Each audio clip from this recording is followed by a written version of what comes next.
Bienvenidos, yo soy Fer, esto es Compañía Lectora y continuando con el tono de lecturas de la Spooky Season, les traigo libros de terror que son variados, muy recomendables y de chapa, también un book haul porque va a mezclarse un poco con las reseñas. Quiero contarles de tres lecturas recientes, como les decía, son muy diferentes entre sí los libros, pero me parecieron muy recomendables y quería compartirlos. Primero, se los debía desde el video de la jauntología, quiero hablarles de Serenos en la noche, el libro de el autor paraguayo Eber Román.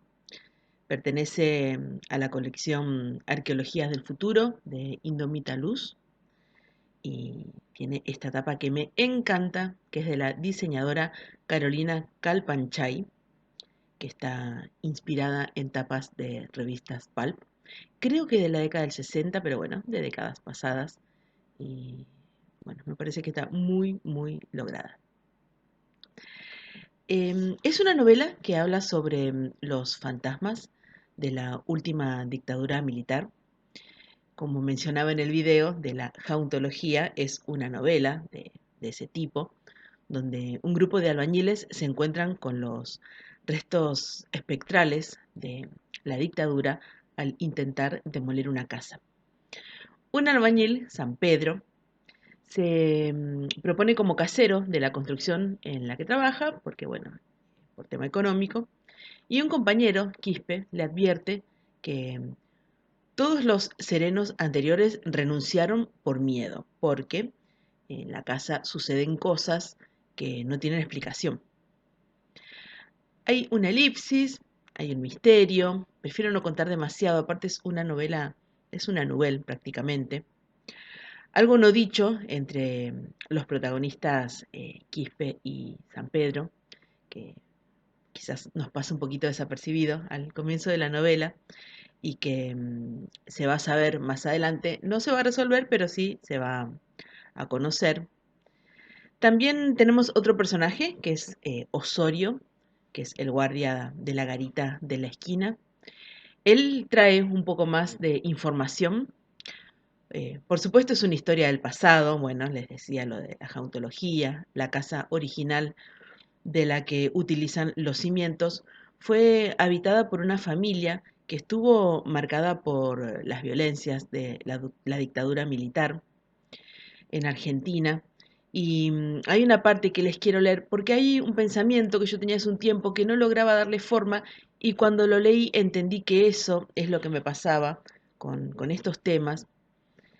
Bueno, siempre que se habla de estos temas, lamentablemente aparecen, bueno, la presencia, como menciona el prólogo, de cuerpos rotos, violados, desaparecidos, que perviven, perdón, en la memoria, digamos, en la casa que se transforma en una especie de frontera entre vivos y muertos. El libro tiene una atmósfera muy, muy lograda, eso me gustó. Hay una tormenta memorable y los personajes también están muy logrados. Tiene humor, que eso un poco se agradece, sobre todo con un tema tan duro, ¿no? Tan sórdido por momentos. Está en parte de lo que les voy a leer.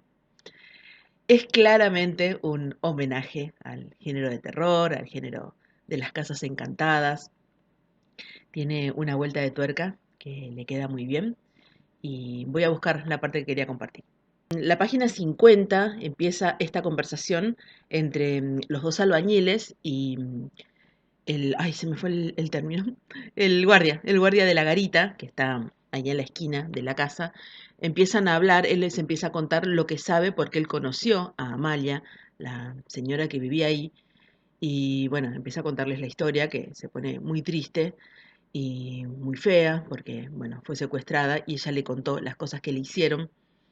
Y él empieza a dar unos detalles que cree necesarios, pero los que escuchan se empiezan a incomodar y la verdad que me pareció muy interesante lo que dicen.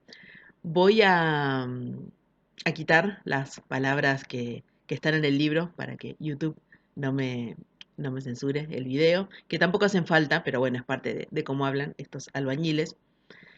Bueno, por ejemplo, les dice, pará, pervertido, dice Quispe. A mí tampoco me gusta esa parte, dice San Pedro. Bueno, y el otro quiere seguir contándoles lo que le sucedió, hasta que, bueno, uno de ellos decide irse y le dice, em, los milicos violaron a la mujer, dice Quispe. Eso lo puedes decir así, directamente. Es asqueroso que estés disfrutando con los detalles. Sin los detalles es como un informe, contesta Osorio, porque luego de que terminó la dictadura militar en Argentina hubo un informe se creó una comisión de desaparecidos para investigar todo lo que había sucedido. eh, Nunca más se tituló. Y bueno, ahí hay un detalle específico también, pero ahí uno entiende que tiene un sentido, ¿no? Denunciar las barbaridades que sucedieron. Pero bueno, continúa el diálogo. Yo digo, dice Quispe, que los detalles que importan no están en la parte, bueno, hay una frase que no puedo repetir, eso lo podemos imaginar. Siento que violamos una intimidad ajena, nosotros somos los violadores ahora. Cada vez que nos babeamos con que le metió esto, le rompió lo otro, nos convertimos nosotros en los violadores. Nuestras orejas son de cana. Cana se le dice acá a los militares, a los policías. Bueno, en este, saco una palabra, país fascista, se disfruta de los sufrimientos ajenos como si fueran de película. Nos muestran una escena de horror y vemos una porno. Me voy a casa. Quique se despide con un ademán, cruza la calle con paso apurado, va alejándose.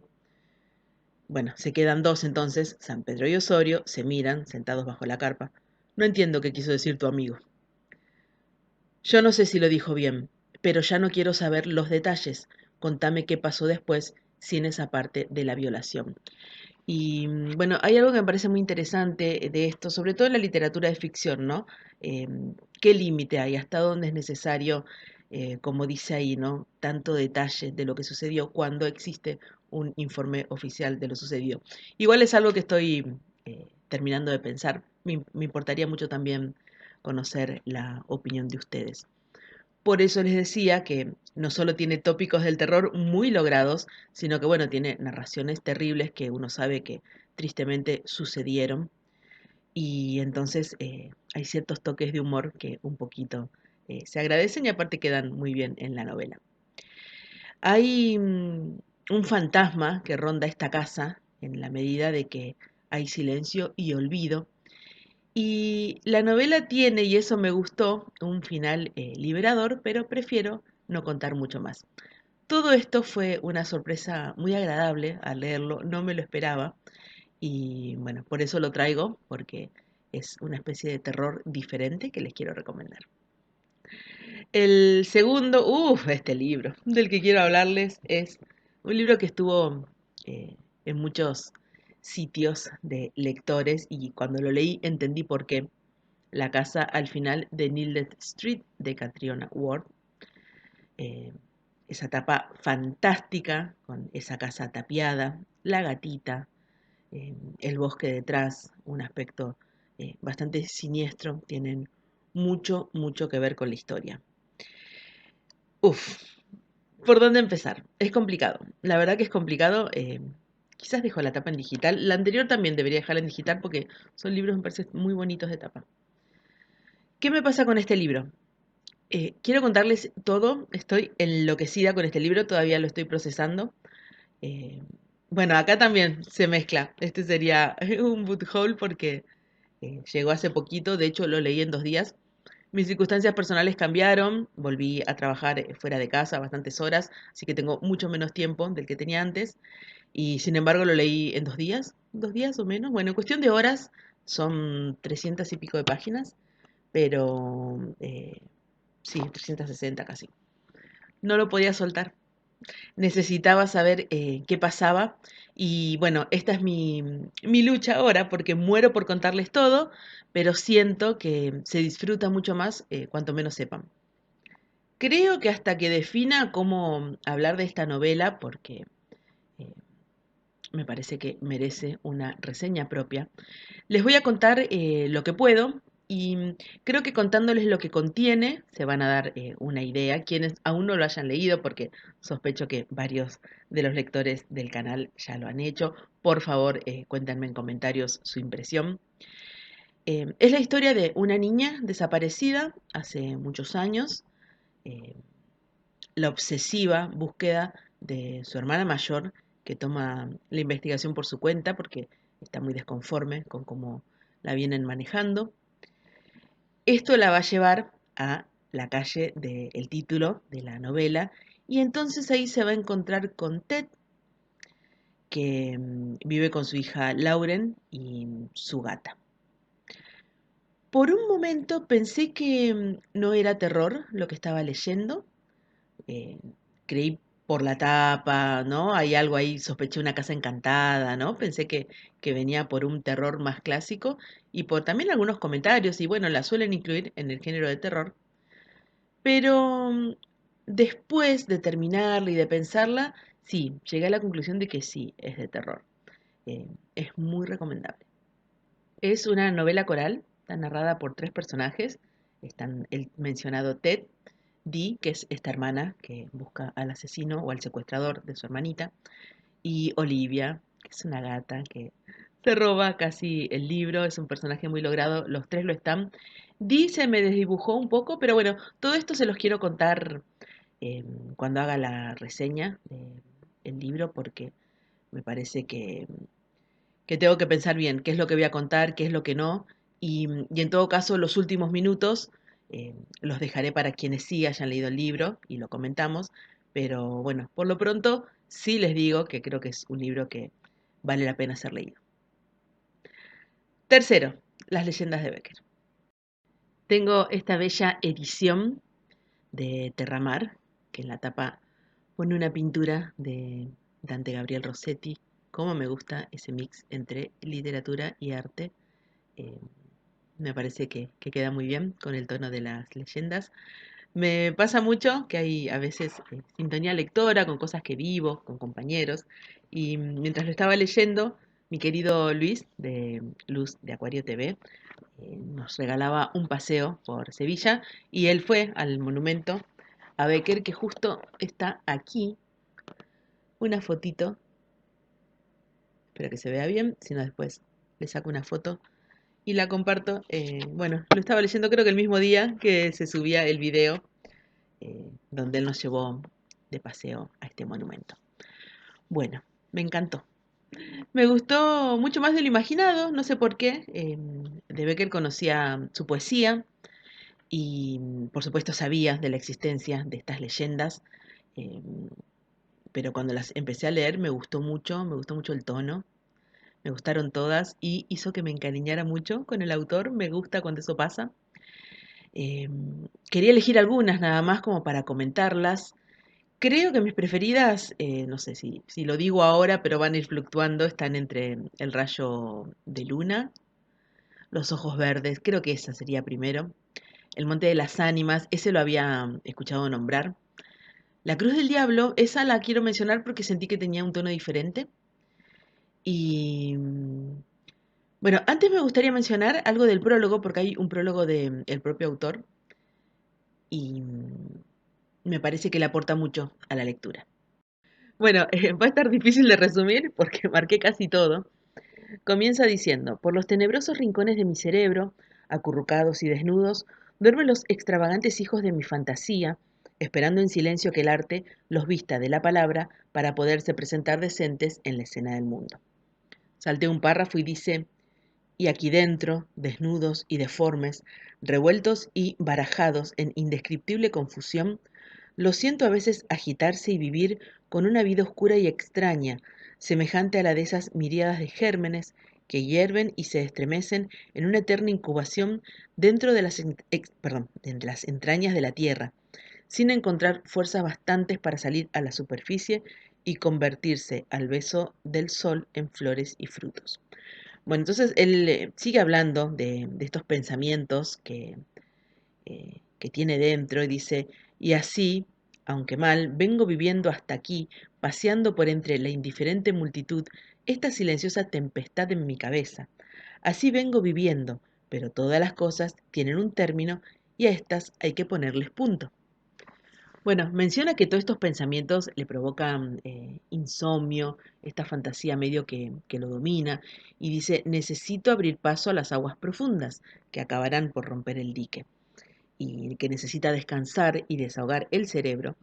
Entonces escribe, deseo ocuparme un poco del mundo que me rodea, pudiendo una vez vacío apartar los ojos de este otro mundo que llevo dentro de la cabeza. Si morir es dormir, quiero dormir en paz en la noche de la muerte, sin que vengáis a ser mi pesadilla, maldiciéndome por haberos condenado a la nada antes de haber nacido, le dice estos pensamientos recurrentes de su fantasía. Y termina diciendo, tal vez muy pronto tendré que hacer la maleta para el gran viaje. De una hora a otra puede desligarse el espíritu de la materia para remontarse a regiones más puras. No quiero, cuando esto suceda, llevar conmigo como el abigarrado equipaje de un saltimbanqui el tesoro de oropeles y guiñapos que ha ido acumulando la fantasía en los desvanes del cerebro. Este prólogo es de Becker de junio de 1868. Bueno, comencemos hablando de Los ojos verdes, que es uno que me gustó muchísimo. Como les decía, siento que el arte potencia un montón la literatura. Quienes participen del club lo saben porque con los libros que lo permiten siempre envío o vemos durante el club obras de arte que los potencian o que nos ponen en contexto. Mientras leía este relato pensaba en Hilas y las ninfas, la pintura de John William Waterhouse que voy a dejar en pantalla para que la recuerden. Estoy pensando si tiene desnudos y espero que YouTube no me perjudique. Creo que no. Es difícil hablar del cuadro sin hablar de la historia. Verán por qué me lo recordó. Bueno, el joven Hilas un día va a buscar agua y se encuentran con las ninfas que, bueno, en este caso, prendadas de su belleza, lo atraen y, bueno, ahí llega el desenlace. Pero en este caso, como es una leyenda española, mientras lo leía, si bien tenía esa imagen en mi mente, pensé en las Mouras. La historia me pareció hermosa, algo triste, por supuesto, pero yo creo que la Moura está protegiendo su hogar de un humano que, bueno, la leyenda pareciera indicar que era una buena persona, pero bueno, sabemos lo impredecible que son los humanos y creo que fue el relato que más me gustó. Son relatos muy logrados, muy, muy atractivos, muy visuales. La verdad que quedé muy contenta con esta lectura. Después otro del que quería hablarles es El rayo de luna. De vuelta, lo que les decía, muy descriptivo, todos lo son.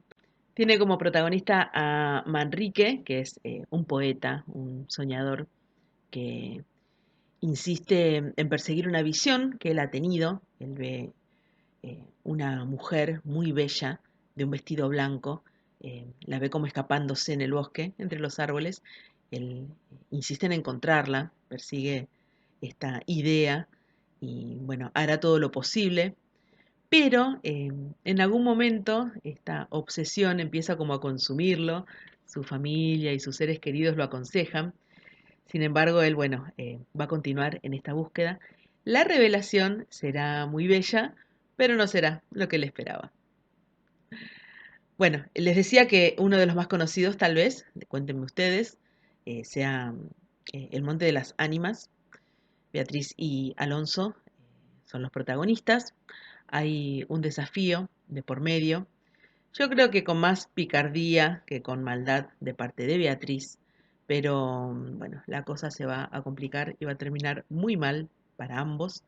Eh, Creo que posiblemente para ella termine peor, pero tiene mucha ambientación. Sé que lo estoy repitiendo, pero es lo que me transmitió y uno como lector eso lo agradece porque en un momento yo estaba en esa habitación con ella viviendo lo que le sucede que no les voy a contar. Por último, quiero hablarles de La Cruz del Diablo y lo menciono porque este siento que tiene un tono diferente, los otros tienen cierto romanticismo de género y mucha vegetación, eso me gustó en El Rayo de Luna y Los Ojos Verdes. Este tiene un tono distinto, hay un ser malvado, malvado tanto vivo como muerto, y bueno, para vencerlo tendrán que consultar a un sabio para ver cómo hacer porque no logran doblegarlo. Y bueno, lo que este les aconseja y lo que hacen tiene mucho que ver con el título de la leyenda y también quiero dejar que ustedes lo descubran. Las leyendas no solo vienen, al menos en esta edición, no sé si será en todas iguales, acompañadas con este prólogo, sino que también la mayoría, creo que casi todas, traen un comentario del autor de por qué las escribió o en qué contexto. La del Monte de las Ánimas, que aclara que es una leyenda soriana, Becker empieza diciendo: la noche de difuntos me despertó a no sé qué hora el doble de las campanas. Su tañido monótono y eterno me trajo a las mientes esta tradición que oí hace poco en Soria. Intenté dormir de nuevo. Imposible. Una vez aguijoneada la imaginación, es un caballo que se desboca y al que no sirve tirarle la rienda. Por pasar el rato me decidí a escribirla, como en efecto lo hice. A las 12 de la mañana, después de almorzar bien y con un cigarro en la boca, no le hará mucho efecto a los lectores del contemporáneo. Yo la oí en el mismo lugar en que acaeció, y la he escrito volviendo algunas veces la cabeza con miedo cuando sentía crujir los cristales de mi balcón, estremecidos por el aire frío de la noche. Sea de ello lo que quiera, allá va, como el caballo de copas. Bueno, también pienso que quienes sean de España y conozcan los lugares mencionados o las leyendas y todo lo que involucra, deben disfrutarlos más. Así que, amigos españoles que miran este canal, si tienen lo que sea para aportar sobre este libro, cuéntenme porque me encantó. Como les contaba, el book haul se me fue mezclando con las reseñas. Este sería el primero del que quería hablarles, que es de Alianza Editorial, siempre me olvido de mencionarlas. Y bueno, ya les contaré un poco más en la próxima reseña. Los dos siguientes de los que quiero hablarles es una buena noticia para mí porque una editorial y distribuidora, Walduter, muy importante de Argentina, me ofreció hacer una colaboración y me envió dos libros. El primero es el que yo les solicité porque estoy preparando un video de personajes y es Wakefield de Natalie Hawthorne. Es un cuentazo. Quienes lo conozcan sabrán a qué me refiero. Miren qué bella edición, ahí se ve mejor, de Montesinos. Es un libro hermoso. Bueno, ahí tenemos un retrato del autor en la tapa. Es una edición bellísima, muy cómoda de leer, una gran traducción. Voy a hacer una reseña, por supuesto, solo de este libro, porque, bueno, es hermoso. Y el otro libro que me enviaron es Diario de una soledad, de May Sarton. La editorial es Gallonero. Es un libro muy bello. Si les suena la tapa y el nombre, es la misma autora de Anhelo de Raíces. Voy a dejar la tapa. Y El Señor Peludo, creo que es el que tiene a un gatito en la tapa.